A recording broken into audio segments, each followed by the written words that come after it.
ጤና ይስጥልኝ። ጤነኛ ያጣችሁ ኢትዮጵያውያን እንደምን ከርማችኋል? ዘና ዜና ተጀምሯል። የምትሄዱበት ከሌላችሁ አብራችሁን ቆዩ። ሰማዕታት ሐውልት ስር ወደፊት ለሚሰዉት መሰረተ ድንጋይ ተቀመጠላቸው። ጎሽ ለሀገራቸው የሚሰውም ለወንበራቸው የሚሰውም ሰዎች በመብዛታቸው ለማስታወሻም ለማስለቀሻም ይሆን ዘንድ ድንጋይ ተጥሎላቸዋል።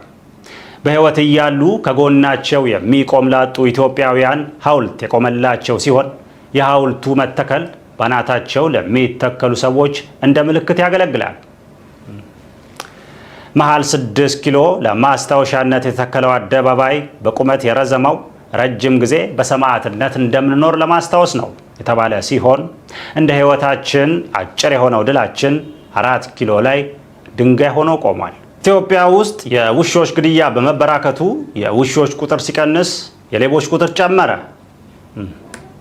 ጊዜው የሌባ በመሆኑ ከሌቦች ይልቅ ውሾች እየጠፉ የቤት እንስሳ መሆናቸው እየቀረ ብርቅዬ እንስሳ እየሆኑ ነው።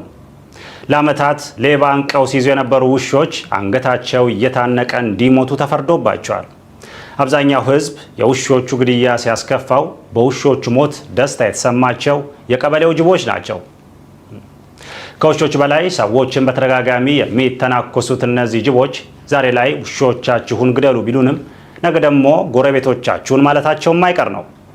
የሚጮህ ነገር ሁሉ መወገድ አለበት በሚለው ብዙ ድምጾች እየተወገዱ ሲሆን ህብረተሰቡ ለውሾቹ እንደ ውሾቹ ቢጮህም ሰሚ አላገኘም።